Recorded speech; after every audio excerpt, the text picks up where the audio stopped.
তো আমরা একটু আগে যে ভিডিওটা বানিয়েছিলাম সেই ভিডিও আমাদের বিহার স্টেটের যে রেজাল্ট কার্ড, সেই রেজাল্ট কার্ডের অলরেডি ডেট প্রকাশিত হয়ে গেছে, সেটা হচ্ছে 7 এপ্রিল। এবং এটা বলেছিলাম যে বিহার রাজ্যের যে সকল অন্য রাজ্যের যে সকল পরীক্ষার্থীরা পরীক্ষা দিয়েছিল তাদের যে রেজাল্ট কার্ড, সেই রেজাল্ট কার্ড আমরা পাটনায় কিন্তু পেয়ে যাব।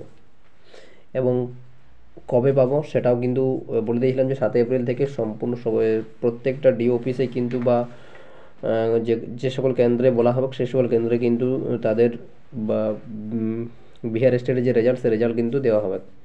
এবং 2019, 2023 এবং 2024-এ যাদের কিন্তু ভুল ছিল তাদের ভুল সংশোধন করা হয়েছে, এবং তারাও কিন্তু ওই 7 এপ্রিল থেকে কিন্তু তাদের যে রেজাল্ট, সে রেজাল্ট কিন্তু তারা পেয়ে যাবে।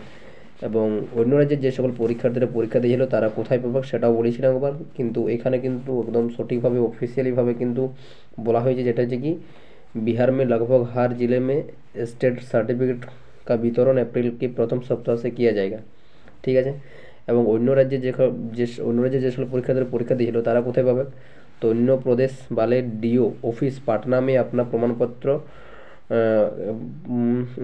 প্রমাণপত্র প্রাপ্ত করেंगे। আচ্ছা, তাহলে হচ্ছে কি স্টেটের যে সার্টিফিকেট বা স্টেটের যে রেজাল্ট, সেই রেজাল্ট কিন্তু অন্য রাজ্যে যে সকল পরীক্ষার্থী আছে তারা পাটনার যে ডিও অফিস আছে সেখানে গিয়ে তারা কিন্তু পেয়ে যাবে।